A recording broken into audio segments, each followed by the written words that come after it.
Hi, this is Jeff Simmons with Buckeye Union High School District. Wanted to share with you some information about our upcoming bond election. And so when we're talking to the community or we see social media posts, we wanted to share some factual information with you on some of these questions and concerns that we get. So the three main ones that we hear at election time are all the money gets spent on administration or administrative costs. And one of them is the state pays for all facilities a school would ever need. And then schools are not accountable and there's no oversight that monitors spending. And so we wanted to share with you some information on these items. So as far as admin goes, the Auditor General's office is an independent agency that issues a spending report each year. The link is here, but if you go on the Auditor General's website for the school district spending analysis, you can see every district in the state of Arizona, including ours. Here's a snippet from our page of administration. The state average is $1,207 per student. The peer average is 1209, and we're just a shade over 1,000. So we're very low in regards to admin costs. And admin not only includes the district office, but also includes the principal's office and their staff in the front office of each school that run the school. So there's a lot of folks that are in that number, but that support the educational process. But we are very low compared to other districts and across the state. And then we also have a peer group, which you'll see if you look at this report, they compare us to a peer group, which is similar size and demographics across the state. So there's 12 of us in this peer group. We have the second lowest admin cost in this peer group at 9.8%. And so we wanted to share that with you. And doesn't the state pay for all school facilities that the district would ever need? And well, yes and no. They're charged with doing that. But also when you look at the costs involved now with a 2,400 student high school, districts around us in the East Valley and West Valley have done recent bids where these numbers are coming in between 150 and 200 million for these facilities. The state or the Division of School Facilities pays for about 50% of a traditional high school with classrooms, ball fields, performing arts center, and gymnasium. So here's a snippet from the School Facilities Board website, a Division of School Facilities, where they have a Union High School district of approximately 2,400, which is what we're looking to build, 9 through 12 grade.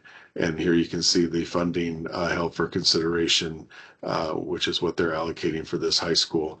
Now, this will update a little bit with inflation. They have a small inflation adjustment, but it won't be much more than this. And again, when you're looking at 150 million to build a high school, you can see how the state's coming up a little bit short.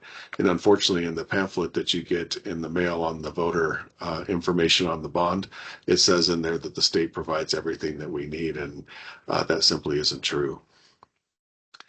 And then finally, on school district oversight, does anyone monitor what we do with our money?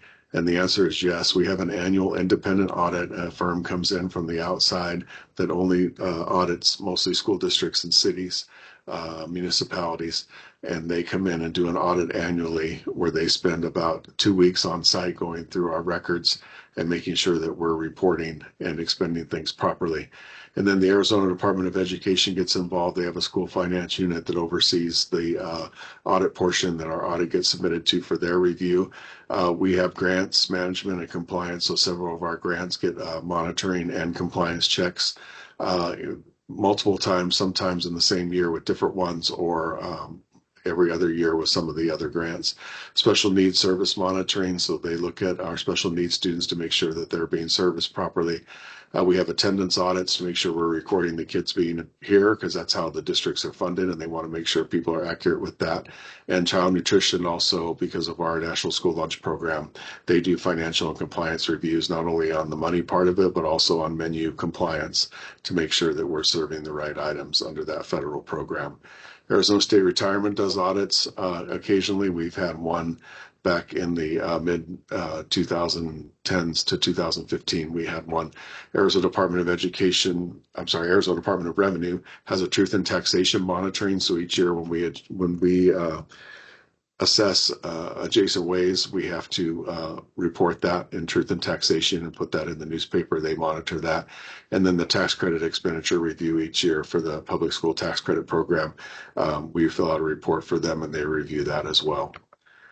The Auditor General's Office, which I mentioned a little bit earlier in the presentation, they do fraud monitoring. They do the classroom spending report that we talked about, and they also come out and do performance audits on school districts as well, where they look at all of our operations, including transportation, food service, and everything else that we provide, and make sure that we're doing it properly.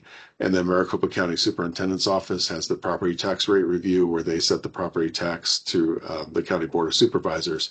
But they review our information to make sure we're setting that properly. And then they also will not release any payroll or accounts payable unless we have budget or cash capacity to issue those depending on the type of account it is. And they're in charge of monitoring all that. The school district does not cut checks on site. They're done through Maricopa County as an oversight program. And so, again, we have lots of oversight when it comes to paying the bills and paying our staff. And then finally, we have been receiving financial statements awards for 18 years and running. These are the ones for fiscal year ending June 30th, 2022 from the Government Finance Officers Association and from the Association of School Business Officials.